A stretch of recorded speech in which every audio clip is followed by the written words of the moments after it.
आप सभी का स्वागत है एक बार फिर इस वीडियो में। इस वीडियो में हम बात करेंगे ओबीई के एग्ज़ाम कैसे हमें देने हैं, किस-किस को देने हैं, इसके बारे में, ठीक है? तो ओपन बुक एग्ज़ाम आपको पता है कैसे होंगे, आज के 2 मोड आपको पूछे गए थे, एक फिज़िकल मोड और एक होम मोड।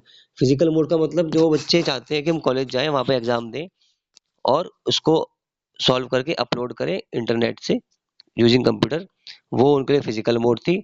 और जो लोग अपने घर बैठ के ये काम कर सकते हैं, तो वो लोग अपना होम मोड चूज़ कर सकते हैं। ठीक है, इसमें मैं आगे बात करूँगा। तो एग्ज़ाम आपकी डेट थी 12 दिसंबर से एग्ज़ाम होने की, जो कि एसओएल के लिए अभी पोस्टपोन हो गए हैं। ठीक है, वो कब होंगे आपके मार्च के एंड में या अप्रैल के स्टार्टिंग में। लेकिन आप लोगों ने काफ़ी क्वेरीज की कि ओबीई देना कैसे है और किस किस को देना है, तो हम बात करेंगे उसके बारे में।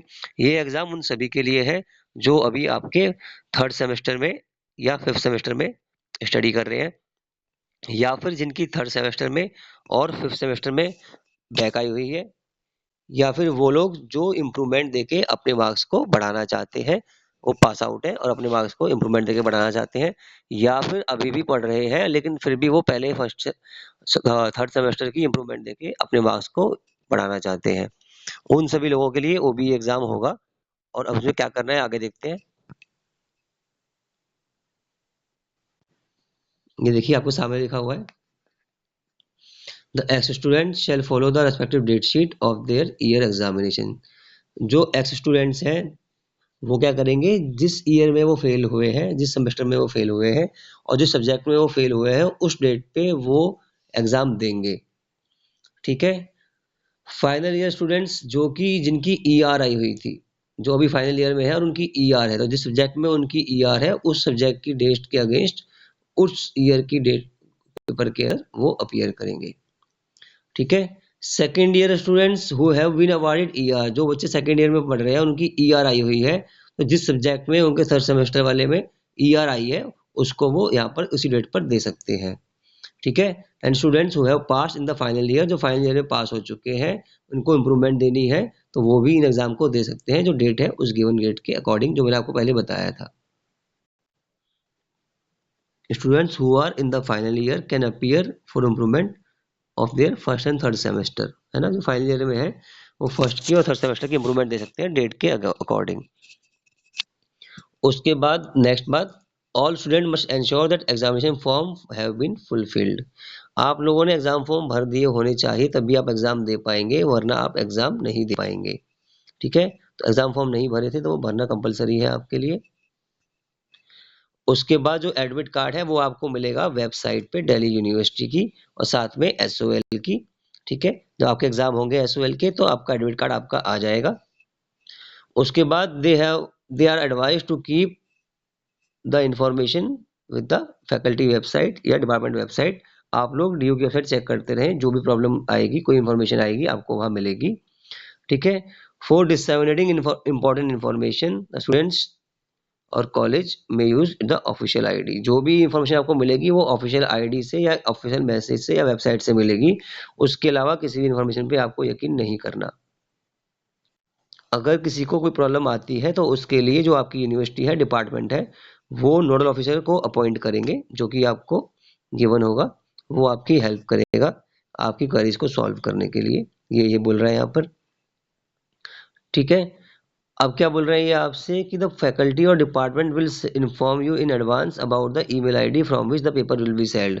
आपको एक मैसेज आएगा या पहले से इन्फॉर्मेशन मिलेगी कि आपको किस ईमेल आईडी से पेपर आएगा, यानी किसी भी आईडी से पेपर आ गया आपने सॉल्व कर दिया, तो एक पक्की वेबसाइट ईमेल आईडी होगी जिससे आपको ईमेल आएगा और आपको आंसर भी पीडीएफ फॉर्म में उस पर अपलोड करना होगा।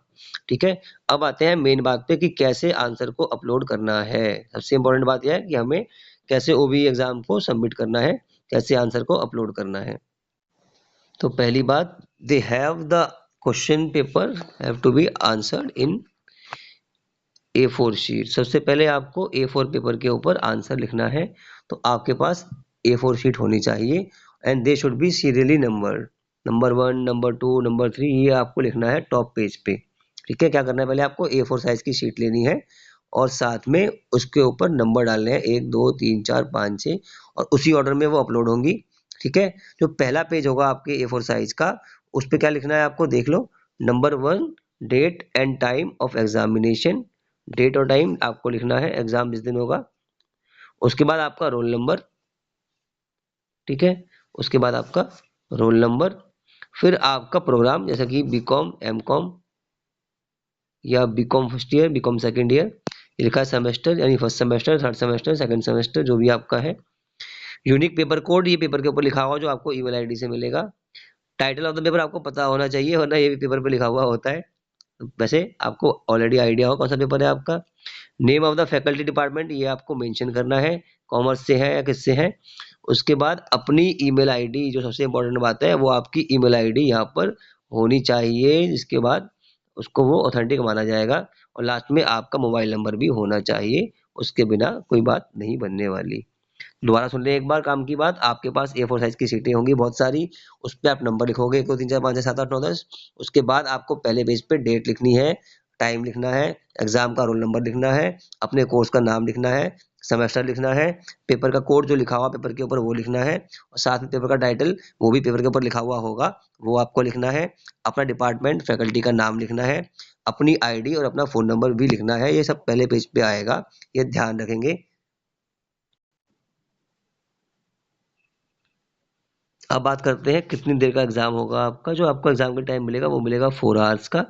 3 आवर्स मिलेंगे आपको लिखने के लिए, और 1 आवर मिलेगा आपको डाउनलोड करके एग्जाम को पीडीएफ में अपलोड करने के लिए। जो लोग दिव्यांग हैं, ठीक है, उनको मिलेंगे 6 आवर्स, ठीक है, 1 घंटा 2 घंटे उनको एक्स्ट्रा मिलेंगे।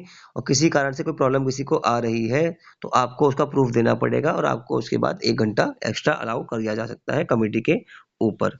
मतलब कोई प्रॉब्लम आ गई, नेट डाउन हो गया, कहीं कुछ हो गया, तो प्रूफ के साथ आपको बात करनी है अपनी कमेटी से, वो आपको 1 घंटा एक्स्ट्रा अलाउ कर सकते हैं। ठीक है, तो 4 घंटे नॉर्मल के लिए और 6 आवर्स दिव्यांग के लिए। ठीक है, उसके बाद आपको एक अंडरटेकिंग सबमिट करनी है कि मैंने कोई चीटिंग वीटिंग नहीं की, इसके लिए आपको एक अंडरटेकिंग सबमिट करनी है।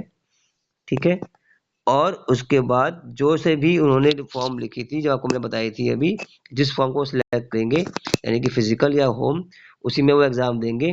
फिजिकल वाले होम में दे सकते हैं, पर होम वाले फिजिकल में नहीं दे सकते। देख लो सामने लिखा हुआ है आपके, फिजिकल वाले दे सकते हैं बट नॉट होम। ठीक है, those who have opted for writing exam by physical mode will have the option of writing through remote mode. मतलब घर बैठ के भी एग्जाम दे सकते हैं, जरूरी नहीं है कॉलेज जाना जरूरी कंपलसरी है उनके लिए। और जिन्होंने लिखा है हम घर बैठ के एग्जाम देंगे, उनको कॉलेज जाके एग्जाम देना अलाउड नहीं होगा। उसके लिए हम सारी प्रॉब्लम सॉल्व करेंगे, सारी फैसिलिटी आपको प्रोवाइड करेंगे एज पर कोविड-19 नॉर्म्स बाय यूजीसी। जो आपका कॉलेज में स्टूडेंट जाके एग्जाम देना चाहता है, उसको कोविड-19 के अंदर जो यूजीसी गाइडलाइंस हैं उसके हिसाब से सिक्योरिटी और सेफ्टी दी जाएगी। अब जो लोग घर बैठे एग्जाम दे रहे हैं उनके लिए क्या इन्फॉर्मेशन है, मतलब कैसे आपको सभी एग्जाम घर बैठ के ही देंगे मेरे हिसाब से, कोई मुश्किल ही कॉलेज जाएगा, तो कैसे उसके लिए आपको क्या करना है प्रोसीजर, वो मैं बता रहा हूँ आपको। तो पहली बात, they have to write the examination from any location, जहाँ मर्जी से एग्जाम दे सकते हैं, हमें कोई दिक्कत नहीं है।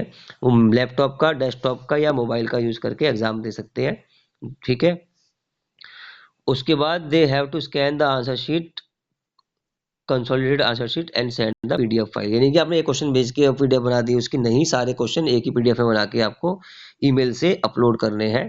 ठीक है, file size of each answer should be with in 7 MB। जो आपकी फाइल होगी एक आंसर की 7 MB होगी, उससे ऊपर नहीं होगी। ठीक है, तो पहले आप क्या करेंगे, एक क्वेश्चन की पीडीएफ बनाएंगे, उसके बाद जितने क्वेश्चन की पीडीएफ है उसकी 7 MB से ऊपर नहीं होनी चाहिए। ठीक है, उसके बाद जो फाइल बन जाएगी आपकी पीडीएफ फाइल, उसका साइज 7 MB से ऊपर नहीं होगा, और उसमें पासवर्ड आपको नहीं लगाना, पासवर्ड नहीं लगाना। प्रोफाइल को, जो आपकी फाइल है उसे कंप्रेस कर सकते हैं आप, बहुत सारी वेबसाइट है गूगल पे जो फाइल को कंप्रेस करने में आपके काम आएंगी। ठीक है, students who have opted for remote mode shall not be permitted to appear through physical mode. ये आपको बता दें, जो घर बैठ के एग्जाम देना चाहते हैं वो कहीं कॉलेज जाकर एग्जाम देंगे, वो अलाउड नहीं है। इसका उल्टा, जिन्हें काम कॉलेज जाकर एग्जाम देंगे उन्हें घर पे एग्जाम देना अलाउड किया हुआ है, ये ध्यान रखना। अब बात करते हैं उन स्टूडेंट्स की जो कॉलेज जाके एग्जाम देना चाहते हैं। वो ये पहली बात समझ लें, कॉलेज जाके उनका फिजिकल पेपर नहीं होगा, उनको फिर से आंसर लिख के वही फोटो खींच के और फिर से पीडीएफ बना के अपलोड ही करनी होगी। उसके लिए कॉलेज आपको इंफ्रास्ट्रक्चर प्रोवाइड कर देगा। तो बेटर है आप एग्जाम घर बैठ के दें। फिर भी अगर एग्जाम आप कॉलेज जाके देना चाहते हैं तो क्या करना होगा बता देता हूँ मैं आपको।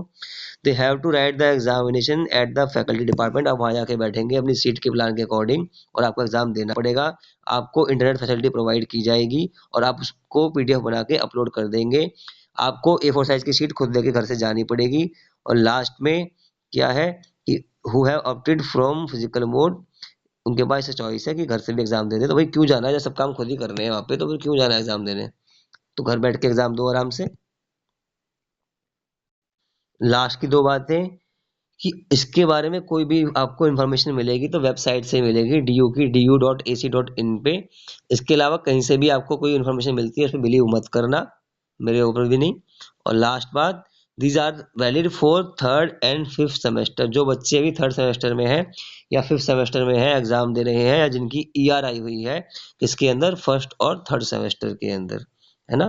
तो थर्ड और फिफ्थ में पढ़ रहे हैं, जिसकी फर्स्ट और थर्ड में ER आई है, या जो इम्प्रूवमेंट दे रहा है ना, या जो इम्प्रूवमेंट दे रहा है, उन लोगों के लिए गाइडलाइंस है और किसी के लिए नहीं। वो लोग एग्जाम दे सकते हैं, बाकी लोग एग्जाम नहीं दे सकते। ठीक है, तो यूजी पीजी सभी पे ये गाइडलाइंस एप्लीकेबल है। तो अगर आपको ये वीडियो पसंद आया तो लाइक कीजिए और सब्सक्राइब कीजिए चैनल को, और आपको और इन्फॉर्मेशन मिलती रहेगी इसी चैनल से, जुड़े रहिए। Thank you very much.